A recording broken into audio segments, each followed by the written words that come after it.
Bueno, nosotros vamos a hablar lo que viene siendo la estructura del control interno. Bueno, el control interno pues, es un elemento muy importante en el funcionamiento y operación de las empresas, pues ya que tiene un gran efecto en lo que viene siendo la calidad, oportunidad y veracidad de la información que genera la empresa. El auditor debe realizar un estudio y evaluación del control interno como parte de una revisión de los estados financieros que es practicada conforme a las normas de auditoría generalmente aceptadas.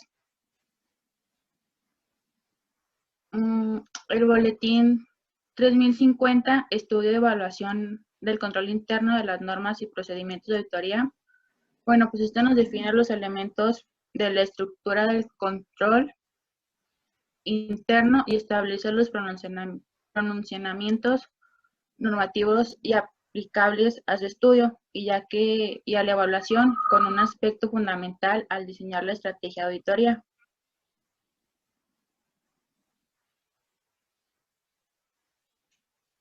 Así mismo señala los lineamientos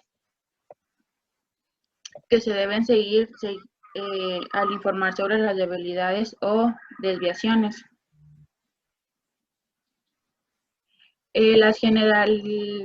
Los objetivos generales del control interno, pues busca lo que viene siendo, se buscan en forma general los objetivos, es proteger los activos, verificar la exactitud y responsabilidad de la información financiera, promover la eficacia de las operaciones. Bueno, pues eso mis compañeros ya lo explicarán más adelante a fondo. La estructura del control interno, pues consiste en las políticas y procedimientos que sean establecidos para proporcionar una seguridad razonable de poder lograr los objetivos específicos de la entidad y poder alcanzar los objetivos generales antes mencionados. El estudio y la evaluación del control interno, pues se deben de considerar las características de la empresa y según el tipo de negocio en que participa. Los elementos de la estructura del control interno vienen siendo 5, que es ambiente de control, evaluación de riesgos, sistemas de información y comunicación, procedimiento de control y vigilancia.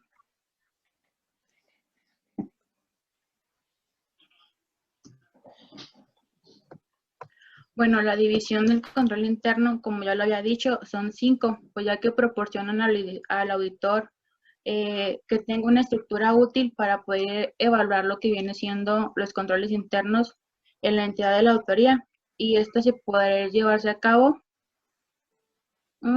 pues la evaluación del control interno, ya que el auditor debe tener en mente la siguiente pregunta: ¿cómo un control específico afecta las observaciones que realiza la empresa en los estados financieros? Bueno, yo les voy a hablar acerca del ambiente del control. Este es como tal la combinación de factores que afectan las políticas y procedimientos de una entidad, fortaleciendo o debilitando sus controles.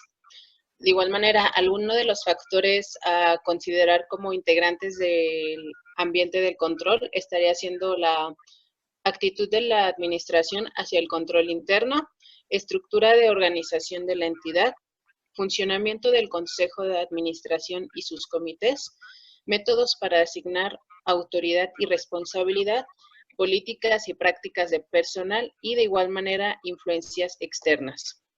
La evaluación de riesgos es el segundo elemento. Como tal, la evaluación de riesgos en una empresa considera todos aquellos riesgos relevantes que pueden afectar su funcionamiento y operación. El auditor estará más interesado en la evaluación de riesgos de una entidad relacionada con la información financiera. El proceso de la evaluación de riesgos relacionados con la información financiera considera dos aspectos, que estaría siendo la identificación, análisis y eliminación de riesgos relevantes en la presentación de los estados financieros, que pudiera evitar que estos estén razonablemente presentados de acuerdo con los principios de contabilidad. Y de igual manera, la segunda serían los riesgos relevantes a la información financiera. Incluyen eventos o circunstancias externas o internas que pueden ocurrir o afectar la habilidad de la entidad. Algunos de los riesgos relevantes que pueden presentarse en una empresa y sobre los cuales el auditor debe poner especial interés por el efecto que pueden tener en la información financiera. Estos pueden ser cambio en el ambiente operativo, nuevo personal, crecimiento acelerado, nuevas tecnologías, nuevas líneas productivas o actividades, reestructuración corporativa. Bueno, estos pueden ser solo algunos de los riesgos relevantes que puede presentar en una empresa. De igual manera, los riesgos pueden diferir a los riesgos que tiene una empresa a los que puede estar teniendo en cuenta un auditor. El 6 serían el sistema de información y comunicación. En la empresa relacionada con los estados financieros incluyen el sistema de contabilidad de la misma y consisten en los métodos y registros establecidos para identificar, reunir, analizar, clasificar, registrar y producir información cuantitativa de las operaciones que realiza una entidad económica. La calidad de los sistemas generadores de información afecta la habilidad de la gerencia en tomar las decisiones apropiadas para controlar las actividades de la entidad y preparar reportes financieros confiables y oportunos.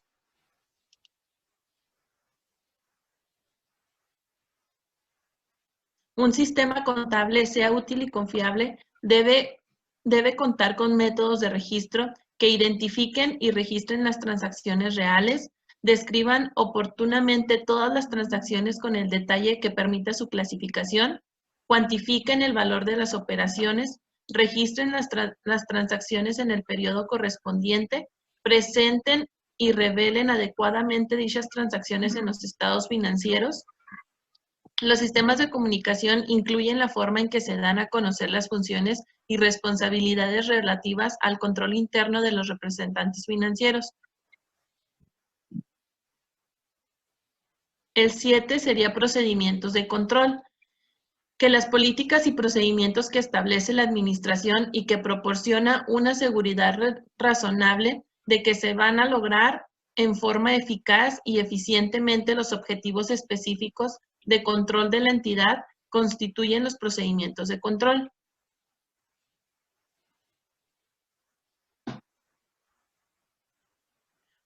Una de las situaciones frecuentes con las que se enfrenta el auditor es la falta de formalización en los procedimientos de control.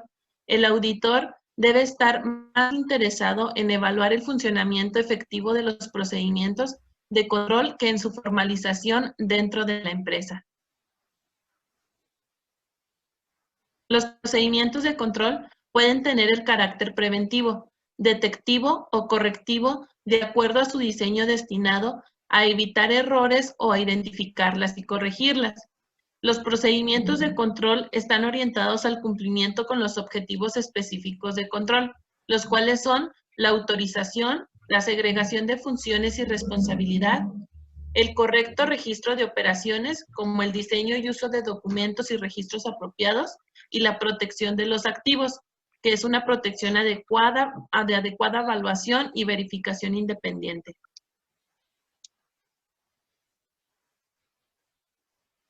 La 8 sería la vigilancia, que es un proceso que asegura la eficiencia del control interno a través del tiempo. Incluye la evaluación del diseño y operación de procedimientos de control en forma oportuna, así como aplicar medidas correctivas cuando sea necesario. El proceso de vigilancia se lleva a cabo cuando sobre las actividades en marcha, las evaluaciones separadas o cuando se combinan estas. El proceso de vigilancia debe incluir el uso de información o comunicaciones de externos, como lo son las quejas de los clientes o los usuarios, el registro de comentarios o sugerencias de los usuarios y la comunicación de auditores externos. La 9 es la evaluación. ¿Se escucha muy feo, no? La 9 es la evaluación de control interno por el auditor. Se realiza en 2 etapas. Una evaluación preliminar durante la etapa de la planeación. En esta etapa, el auditor efectúa un análisis general de riesgo implícito en el trabajo que va a realizar. El objetivo de considerarlo en el diseño de los programas de trabajo de auditoría y para identificar gradualmente las actividades y características específicas de la entidad. Aun cuando en esta etapa se han probado los controles internos y por lo tanto, aunque cualquier decisión es preliminar, el auditor deberá formarse en un juicio sobre la confianza que podrá depositar en el control que será aprobado. Por la importancia que han adquirido los sistemas de procesamiento electrónico de datos, PED, en la información contable, el auditor debe conocer, evaluar y, en su caso, probar el sistema PED como parte fundamental del estudio y la evaluación de control interno. La evaluación final se efectuará al aplicar las pruebas de cumplimiento. Las pruebas de cumplimiento están diseñadas para respaldar las evaluaciones de la aparente confiabilidad de procedimientos específicos de control. La evaluación se hará determinando si los procedimientos de control están funcionando de manera efectiva. El auditor debe documentar su conocimiento sobre la estructura de control interno de la empresa y sobre la evaluación que realice del control interno.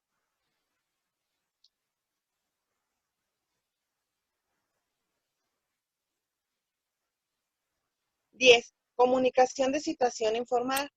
El auditor debe emitir la comunicación de situaciones a informar. El contenido de la comunicación es definido por el mismo auditor, para lo cual debe considerar las expectativas de los usuarios respecto del control interno. Algunas de las situaciones a informar pueden ser aspectos de intereses para el cliente y aquellos que llaman la atención del auditor y que en su opinión deben ser comunicadas al cliente de deficiencias o desviaciones y situaciones. La comunicación debe ser dirigida a los más altos niveles de autoridad y responsabilidad. El informe debe contener indicación de lo que el propósito de la auditoría es emitir una opinión sobre los estados financieros, aspectos considerados como situaciones a informar, restricciones establecidas para la distribución de la comunicación. 11. Riesgo de la auditoría y el riesgo de control. El riesgo de auditoría tiene como componente los siguientes riesgos. Uno es el riesgo inherente, el siguiente es riesgo de control y riesgo de detención.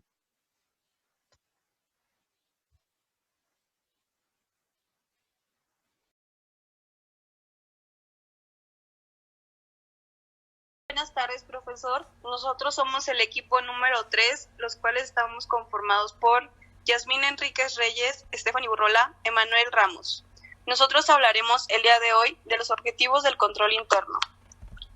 Como introducción tenemos que el control interno promueve la eficiencia de las operaciones, ayuda a reducir los riesgos a los que pudieran estar expuestos los recursos, aporta mayor confiabilidad a la información financiera y operacional, proporciona mayor seguridad respecto al cumplimiento efectivo de las leyes, normas y políticas aplicables. ¿Qué es? La auditoría interna es un sistema de control interno de la empresa y consiste en el conjunto de medidas políticas y procedimientos establecidos en una organización concreta para proteger su activo, minimizar riesgos, incrementar la eficacia de los procesos operativos y optimizar la rentabilidad, en definitiva, en el negocio. Pasos a seguir para una adecuada auditoría interna. Número 1. definir el control interno y determinar por qué es tan importante que funcione adecuadamente en una entidad. Número 2, conocer los tipos de control interno que puede identificar cada uno de ellos y saber aplicarlos de acuerdo a las circunstancias. Número 3, identificar los principios de control interno de acuerdo a su clasificación e indicar cuál es su función para el desarrollo del control interno. Número 4, distinguir los principales componentes de control interno y la utilidad que estos proporcionan al mismo. Como número 5 tenemos conocer los medios por los cuales el control interno puede ser evaluado y la utilidad que el auditor da a los resultados que obtiene de la evaluación. A continuación, mi compañera Yasmín les dirá los objetivos del control interno. Bien, ahora vamos a enfocarnos en los objetivos del control interno, los cuales mis compañeros y yo hemos determinado que solo tomaremos en cuenta 3, que consideramos que son los más esenciales. Bien, principalmente la revisión del control interno se hace con el fin de prevenir fraudes dentro y fuera de la empresa, así como también localizar errores existentes en la información financiera que proporcionan los estados financieros de esta misma y, por otro lado, estimular la eficiencia operacional de la empresa. Como objetivo número 1 tenemos el de suficiencia y confiabilidad de la información financiera. Bueno, la contabilidad se encarga de captar las operaciones, posteriormente las procesa y después de eso produce información financiera que esta se proporciona a los usuarios para que estos tomen sus decisiones, pues se puede decir de una manera correcta. Esta información tendrá utilidad si su contenido es confiable y si es presentada a los usuarios con la debida oportunidad. Esta información será confiable si la organización cuenta con un sistema que permita su estabilidad, objetividad y verificabilidad.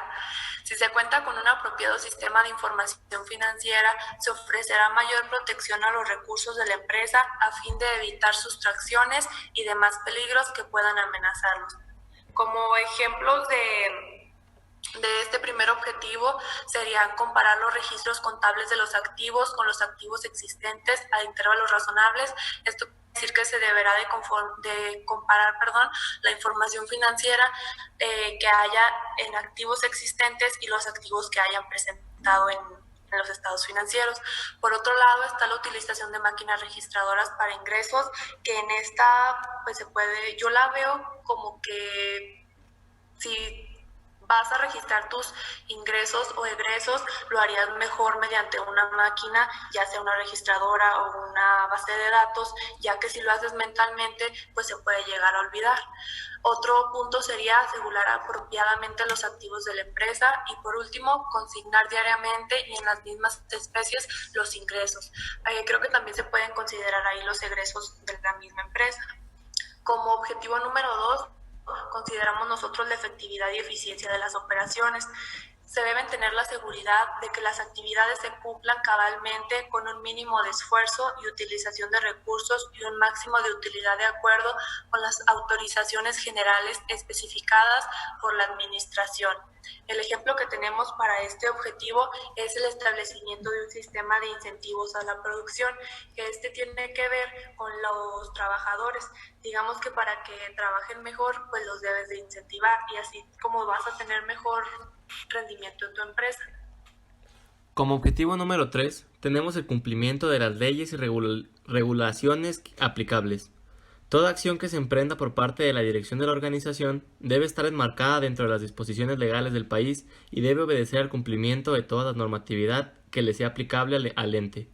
Este objetivo incluye las políticas que emita la alta administración, las cuales deben ser suficientemente conocidas por todos los integrantes de la organización para que puedan adherirse a ellas como propias y así lograr el éxito de la misión que ésta se propone.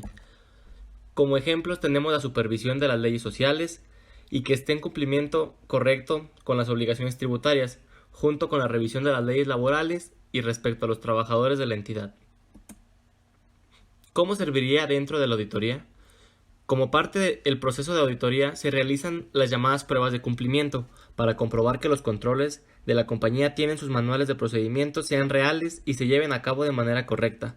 El control interno tiene como objetivo evitar o mitigar los riesgos de error, de fraude, de incorrección de materialidad que estén en los estados financieros. En las pruebas de cumplimiento, el auditor debe verificar que se lleven a cabo los controles diseñados y aprobados. Si en este proceso se detecta alguna incidencia del fallo de control, el auditor evaluará si debe ampliar sus pruebas, investigar la causa del error y si se trata de algo puntual o recurrente, entre otros. Por nuestra parte sería todo.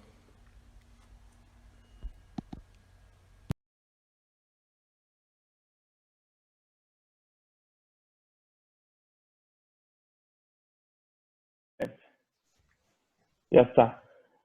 Hola, buenas tardes. Nosotros somos el equipo 5 y vamos a hablar sobre uno de los temas que nos tocó, en el cual es el control administrativo.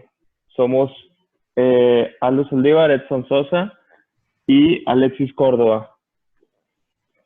Primero que nada, les voy a explicar qué es el control administrativo. Básicamente, el control administrativo es la función administrativa que consiste en la evaluación del rendimiento administrativo de la empresa.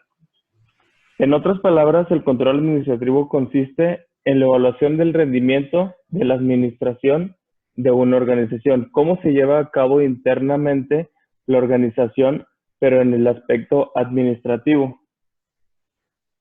Uno de los tipos, tenemos varios tipos que son 3.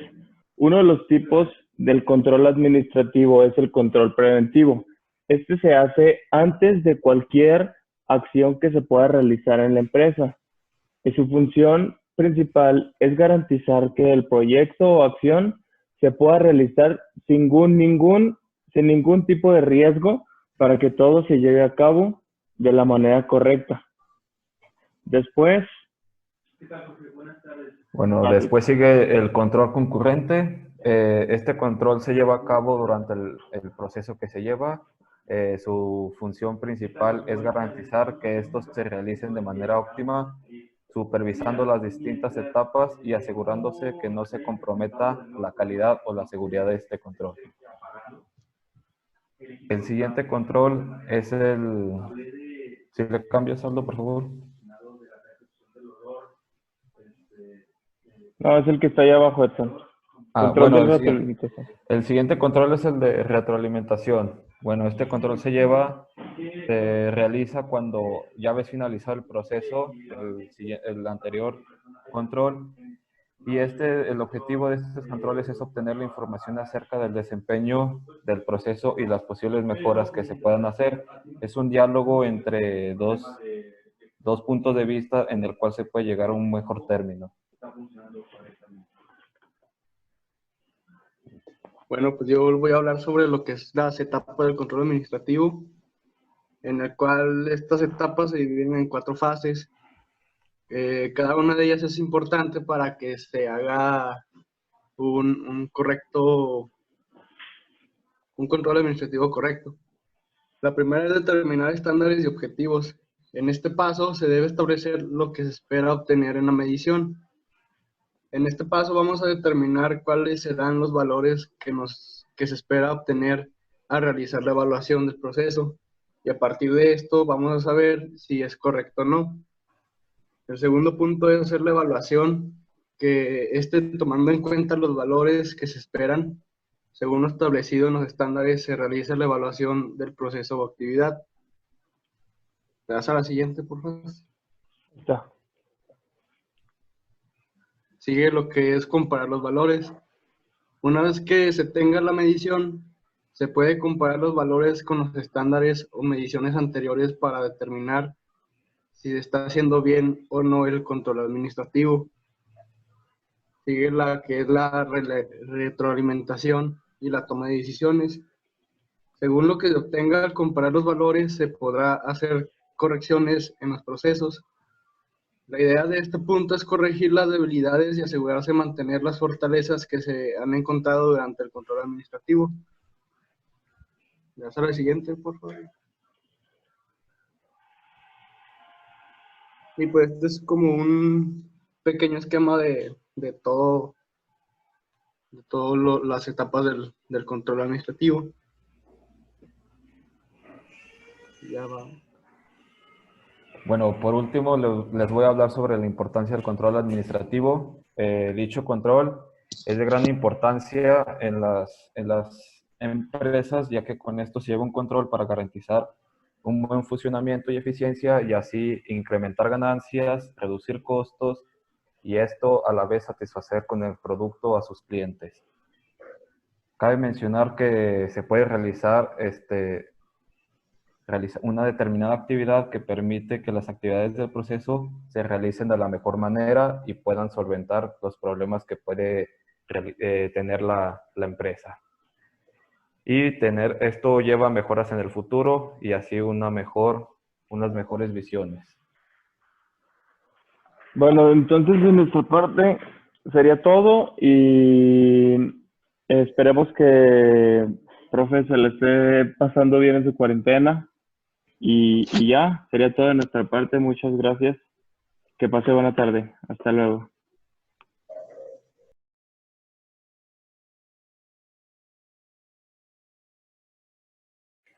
Hola, nosotros somos alumnos de la Facultad de Economía, Contaduría y Administración de la materia de auditoría. El equipo está conformado por Daniela González Arellano, Silvia Reyes Hernández, Armando Torres Soto y su servidora Paola Betancourt. Nosotros vamos a hablar sobre el control financiero.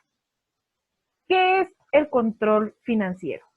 El control financiero es el estudio y análisis de los resultados reales de una empresa, enfocados desde distintas perspectivas y momentos comparados con los objetivos, planes, programas empresariales, tanto a corto como en el mediano y largo plazo. Los objetivos del control financiero. Este consta de 3 objetivos. Uno es comprobar que todo va en línea recta. ¿Esto qué significa? Confirmar que todo funciona bien en la entidad, cumpliendo los estándares, que no haya alteraciones considerables, que las líneas estén marcadas y los objetivos propuestos a nivel financiero, de ventas, ganancias, superávit, etc. Detectar errores o áreas de mejora. Esto es cuando hay un desajuste en las finanzas de la empresa que puede obtener un peligro. Para ello se va a llevar a cabo la buena organización y la ventaja de tener una empresa competente. Otro punto es identificar diversas áreas y circuitos que, sin estar incurriendo en fallos o desviaciones graves, son susceptibles de mejorarse por el bien general de la empresa. Vamos a hablar sobre la utilidad en el control financiero. Uno es poner en marcha las medidas de previsión. ¿Esto qué significa? Hacer un diagnóstico de los problemas que hay en la entidad. Para esto se lleva a cabo el control financiero. Comunicar o motivar a los empleados. Todos los empleados deben de conocer la empresa donde trabajan, tener comunicación con los demás trabajadores. Existen los datos financieros, que eso ayuda a motivar a los empleados. Y el último punto es actuar sobre las áreas que lo precisan.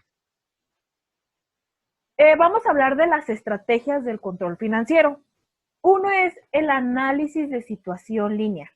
¿Qué es el análisis de situación lineal? Es un análisis que se hace en la empresa en varias áreas. Puede ser tesorería, rentabilidad de ventas, contabilidad de costes. Otra es la elaboración de pronóstico y simulaciones. Ayuda a tomar decisiones en inversiones de rentabilidad, cambios de sistema de producción. Y el tercer paso es detección de las desviaciones de los estados financieros básicos. Aquí vamos a detectar los estados financieros que utiliza la empresa, que son los básicos que debe de crear la empresa, que es el balance general, estado de resultados o flujo de efectivo. Y el último es la corrección de las desviaciones, o sea, hacer las correcciones de los estados. Para ello, existe una guía que se le llama Manual de Bolsillo para el Control Financiero. Esto nos permite conocer la situación de la empresa en cada instante. Es para visualizar una fotografía en alta definición de la empresa.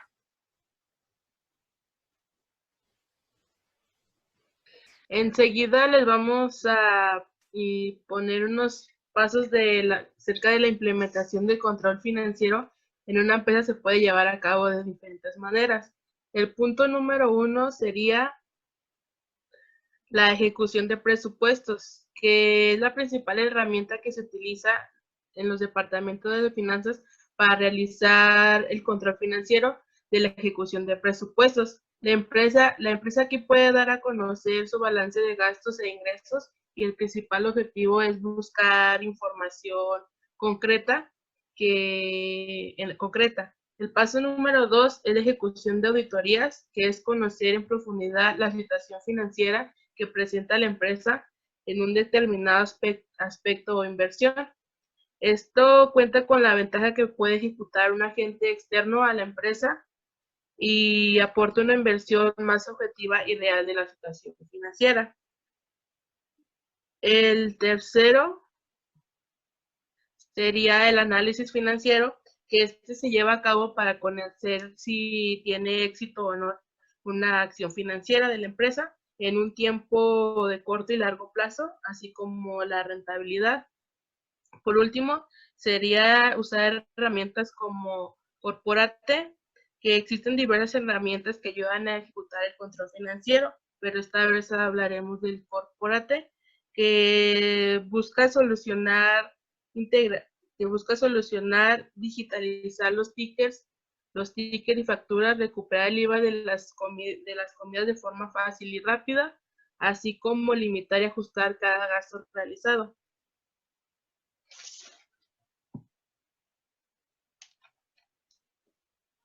Los consejos que se manejan para mejorar el control financiero, el número 1 es tener un plan de negocios definidos, que esto es verificar la planeación que sea verificada, descubrir actos ocultos.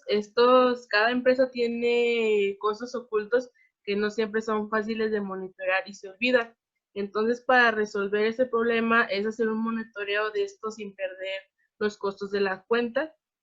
El tercero sería verificar que los clientes paguen a tiempo, porque muchas empresas, sus clientes no pagan a tiempo con los plazos establecidos. Entonces esto causa un conflicto en la empresa y la mejor solución sería que las facturas fueran claras y precisas para que los clientes no se tardaran tanto tiempo en pagar. El cuarto sería cumplir los pasos del pago de impuestos, que es que las empresas tienen que pagar sus impuestos a tiempo, ya que esto puede convertirse en multas e intereses que afectan a la empresa. El punto número 5 sería establecer prioridades, que es trazar un objetivo de las empresas, pero considerar otras prioridades. Por último, sería el control stock, que es la eficiencia del control, garantiza una buena capacidad de almacenamiento e impide que se quede sin productos. Esto quiere decir que el control financiero permite tener un buen presupuesto y al mismo tiempo tener disponible y dentro de la planificación. Bueno, yo les voy a hablar sobre herramientas de control financiero, las cuales nos ayudan a tomar decisiones para ver qué camino debe de tomar una entidad. Esta se clasifica en 3 partes, las cuales son herramientas financieras de base, herramientas financieras de análisis y herramientas financieras de evaluación. ¿Cuáles son las herramientas de control financiero? Son el balance de situación financiera, estado de resultados, estado de origen y aplicación de fondos, flujo de caja semanal a 2 caras, conciliaciones bancarias, tiquete promedio, presupuesto mensual de gastos fijos, inversión inicial de un negocio o un proyecto, cálculo del punto de equilibrio, antigüedad de saldos de las cuentas por cobrar, antigüedad de saldos por las cuentas por pagar y por último, definición de resultados crucialmente importantes. ¿Qué nos permiten las herramientas de control financiero? Estas nos permiten establecer objetivos, reelaborar previsiones, realizar análisis financieros, modelar requisitos empresariales, colaborar en la en planificaciones, presupuestos y previsiones, detectar errores y áreas de mejora y optimizar los recursos. Existen las fases de implantación de las herramientas, las cuales son elección de herramientas que se encuentren más en línea con las necesidades y objetivos de cada empresa, adecuación o personalización de instrumentos, conexión con las fuentes de información concretas, programar la herramienta para que sea capaz de interpretar eficazmente las distintas bases de datos e integración con los distintos sistemas y aplicaciones de la organización. Y formar a los trabajadores en su uso. Afortunadamente, este tipo de acciones formativas no son complicadas ni requieren de mucho tiempo, puesto que estas herramientas son muy intuitivas. Además, el background y experiencia previa con otros instrumentos de apoyo que tienen la mayoría de profesionales constituyen una base muy importante, puesto que los conceptos son muy similares. ¿Por qué son importantes? Los recursos nos sirven para llevar a cabo el trabajo de obligaciones dentro de una entidad, sirven para mejorar los servicios, productos de las empresas y tener una buena planeación. Y por último, nos permiten organizar los estados financieros y tener mejor control sobre la información que estos arrojan. Les voy a hablar de las fases del control financiero, las cuales son 5. La primera fase habla sobre realizar una planeación financiera. Este tipo de planeación se refiere a cómo se manejará el dinero de la empresa, es decir, dónde se invertirá, dónde se resguardará y los movimientos que se harán con el mismo, incluidas las personas responsables del manejo de los diferentes recursos económicos y la documentación de sus movimientos, así como proponer el sistema que maneje la información sobre dichos movimientos que se efectúen dentro de la organización. Se debe definir o mantener definido el conjunto de reglas y procedimientos para el manejo del dinero, así como los objetivos de realizar diferentes inversiones y gastos. En otras palabras, en esta fase se deben planear las posibles contingencias que pudieran suceder o existir dentro de una empresa. Es decir, si se presentaran desviaciones de recursos o se gasta más dinero del que se pretendía en una actividad o conjunto de actividades, ¿qué se debería de hacer? ¿Cuál es el protocolo de acción si esta situación se llegara a presentar, perdón? La segunda fase sería la ejecución del plan. Aquí se realiza la ejecución de un plan, es decir, conforme pase el tiempo se deben realizar los movimientos planeados de acuerdo con la planeación financiera definida en la fase anterior. Se deben documentar dichos movimientos de acuerdo a las reglas que hayan sido preestablecidas en la empresa. La tercera fase nos habla de la verificación de lo planeado. Aquí el administrador financiero, junto con el gerente o director de la empresa, debe estar atento al cumplimiento no solo del plan financiero, sino de los objetivos que se pretenden alcanzar con dichos movimientos sobre el dinero. La tercera fase nos habla sobre determinar las desviaciones dentro de la organización. Con base con la información que se genere sobre los movimientos de los recursos económicos, se deben determinar si se están cumpliendo con los objetivos programados o no. También si se está invirtiendo o gastando cantidades diferentes a las que hayan sido establecidas.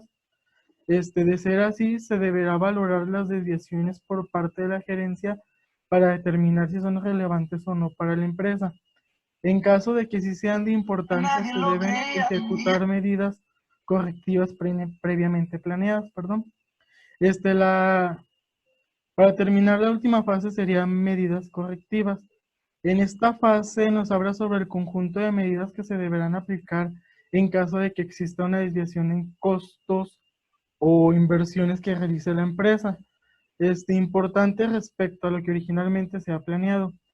Incluye identificar las fuentes de error para mejorar las planeaciones posteriores, así como el control del dinero. Dado que los activos de la empresa incluyen diferentes activos, como lo podrían ser la materia prima o la maquinaria y equipo, por mencionar algunas, hay diferentes formas de perder el dinero, o ya sea que sea robado. Una forma de perder el dinero es directamente el efectivo. Lo depositado en cuentas bancarias o el dinero que se maneje físicamente, como el de la nómina de los trabajadores, donde en algunos negocios aún les pagan directamente en algunas ventanillas dentro de las organizaciones. La otra sería el robo, como les había mencionado, que pudiera presentarse en la materia prima o en la maquinaria y equipo de esos activos, entre otros activos con los que cuente la empresa, los cuales al perderse o ser robados, estos constituyen una pérdida para la empresa y se deberá reflejar en los estados contables como gastos por pérdidas efectuados en la organización. Y esto sería todo sobre las fases de control financiero. Bueno, esta sería la información del control financiero y muchas gracias.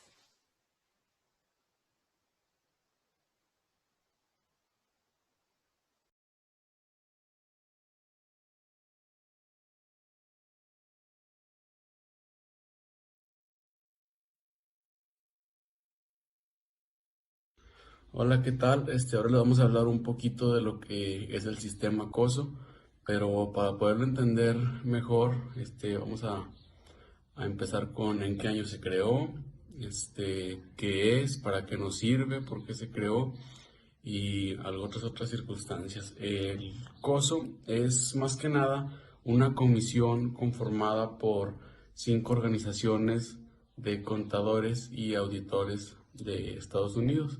Bueno, como nos podemos preguntar, pues, ¿cuáles son esas organizaciones que crearon este sistema? Empezamos con la Asociación Americana de Contadores, en sus siglas AAA. Esa es la primera asociación que son de los que conforman el sistema COSO. La otra es el Instituto Americano de Contadores Públicos. Tenemos el Instituto de Auditores Internos también. El Instituto de Contadores Gestión es otro también. Y el Instituto de Ejecutivos Financieros. Son las 5 organizaciones que crearon esto. ¿Qué significa COSO o qué quieren decir las cifras?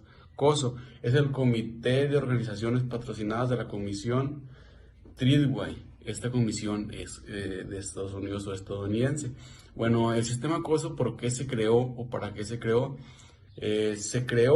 Primero nace el sistema COSO en el año 1992.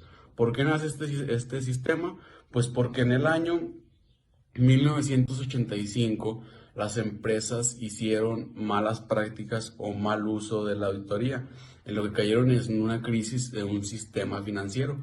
Entonces de ahí la comisión Tridway busca la forma de mejorar esto, que no lo va a pasar. Entonces ahí es donde nace el sistema COSO, creado por esas 5 organizaciones que antes ya les había mencionado.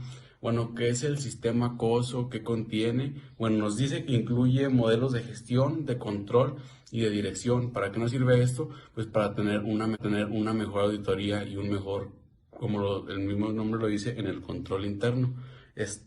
Bueno, el objetivo del sistema COSO, ¿para qué sirve? O para qué lo crearon realmente, es para diagnosticar problemas y generar cambios para gestiones, o sea, por ejemplo, y evaluar la eficiencia de los mismos. Quiere decir que más que nada es como evaluar cómo se está haciendo una auditoría, ver los problemas que puedas tener y mediante esto pues poder gestionar para poder generar los cambios en los problemas.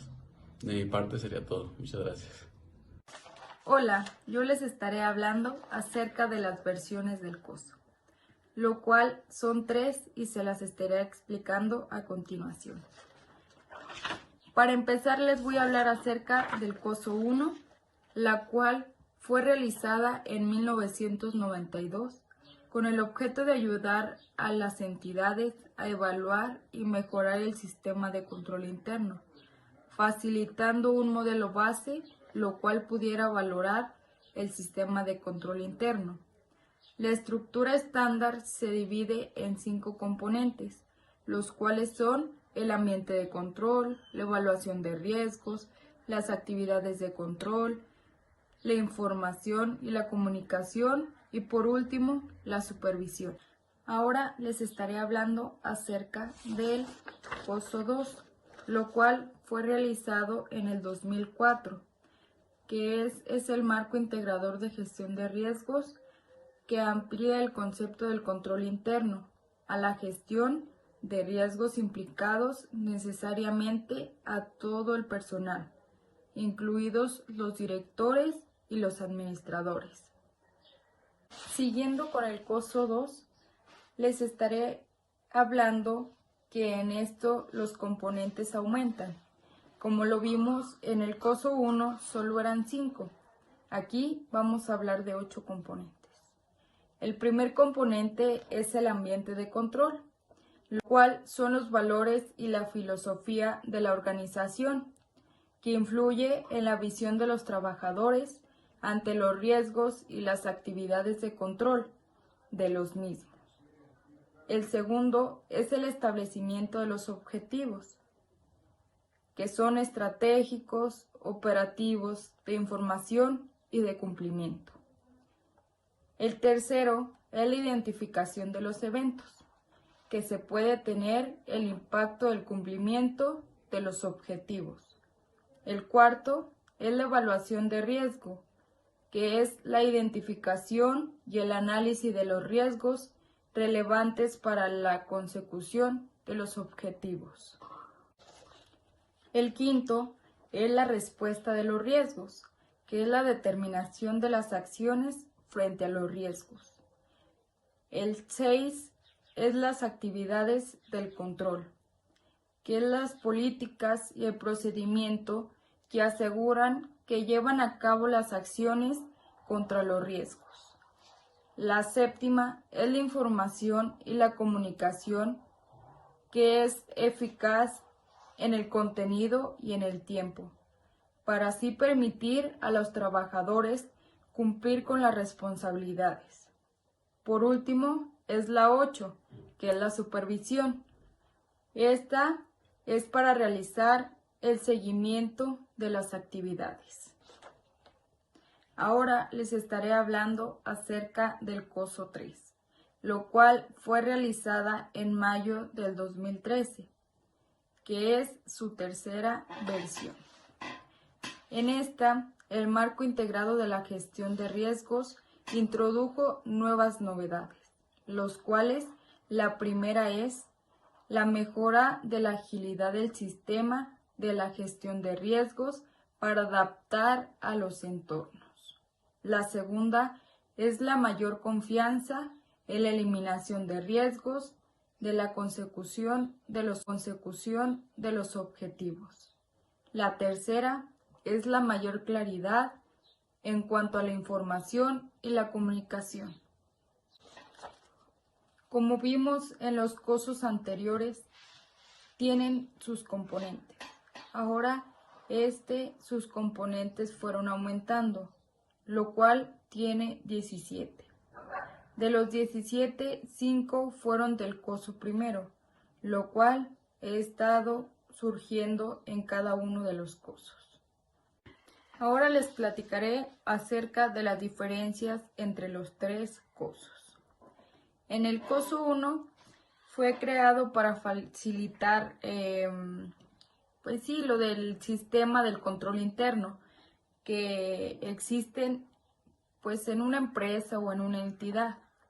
En el COSO 2, tiene el concepto de ampliar lo que es el control interno y integran sus componentes 3 nuevos, los cuales es la identificación, la evaluación y por último es la gestión integral de riesgo. En el COSO 3, se define igual lo que es el control interno dentro de una organización, pero es llevado a cabo por la dirección, por la gerencia y por el personal, con la finalidad de cumplir los objetivos de la organización.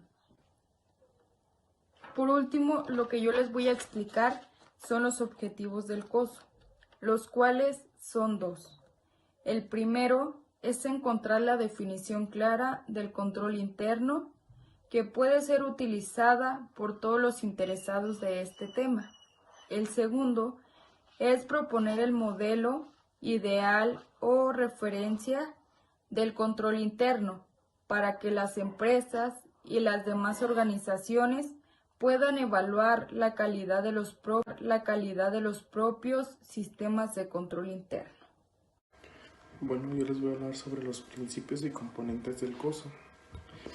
El COSO consta de 5 componentes y 7 principios que están relacionados entre sí. Y de ahí deriva lo que viene siendo la forma como la administración maneja el ente. En el primer componente es ambiente de control. Consiste en la estimulación e influencia que recibe la actividad del personal con respecto al control de sus actividades. Y este se relaciona con los primeros 5 principios que resumidos serían que la organización, el principio 1 es que la organización demuestra compromiso con la integridad y los valores éticos. En el principio 2 dice que la organización o administración ejerce la responsabilidad de supervisión. Igual que en el principio 3, la organización establece estructura, autoridad y responsabilidad. Principio 4 demuestra el compromiso para la competencia. En el principio 5 demuestra que la organización hace cumplir con la responsabilidad. En el segundo componente, que sería evaluación de riesgos, es la identificación y análisis de riesgos relevantes para el logro de los objetivos y la base para determinar la forma en que tales riesgos deben ser mejorados. Este componente segundo está relacionado con los principios del 6 al 9, que dice que la organización, en el principio 6, dice que la organización especifica objetivos relevantes. En el principio 7, la organización identifica y analiza los riesgos. En el principio 8, la organización o administración evalúa el riesgo de fraude. Y en el principio 9, identifica y analiza cambios importantes. En el tercer componente, que son actividades de control, son aquellas que realizan la gerencia y demás personal de la organización para cumplir diariamente con las actividades asignadas, tales como así las actividades están expresadas en las políticas, sistemas y procedimientos. Relacionándose con las actividades están expresadas en las políticas, sistemas y procedimientos. Relacionándose con los principios 10, 11 y 12, que son el 10 es que la organización desarrolla actividades de control que contribuyen a la mitigación de riesgos. En el 11, la organización desarrolla actividades de control generales sobre la tecnología. En el 12, la organización despliega que actividades de control a través de políticas y procedimientos.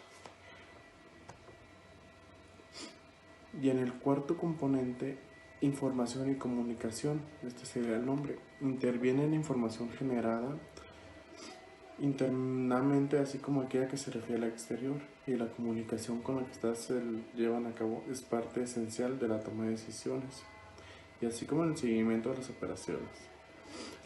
Relacionándose con los principios 13, 14 y 15, que son que la organización obtiene o genera información relevante y de calidad. En el 14, la organización comunica información interna. En el 15, la organización se comunica con grupos externos. Y por último, el quinto componente se llamaría supervisión y seguimiento de actividades de monitoreo. En este es la revisión y evolución de los componentes y elementos que conducen a la identificación de los controles débiles, insuficientes o innecesarios, que se relaciona con los últimos 2 principios. En el principio 16, la organización conduce evaluaciones continuas y independientes. Y por último, el principio 17 es que la organización... Bueno, ahora yo les voy a hablar de qué se tiene con el modelo COSO. Primero que nada, este modelo es un modelo que se puede aplicar y se puede ajustar a cualquier tipo de organización y de negocio. En segundo lugar, debe estar integrado al negocio, a la organización, de tal manera que te ayude a lograr lo que tú esperas respecto a materia de rendimiento y de rentabilidad.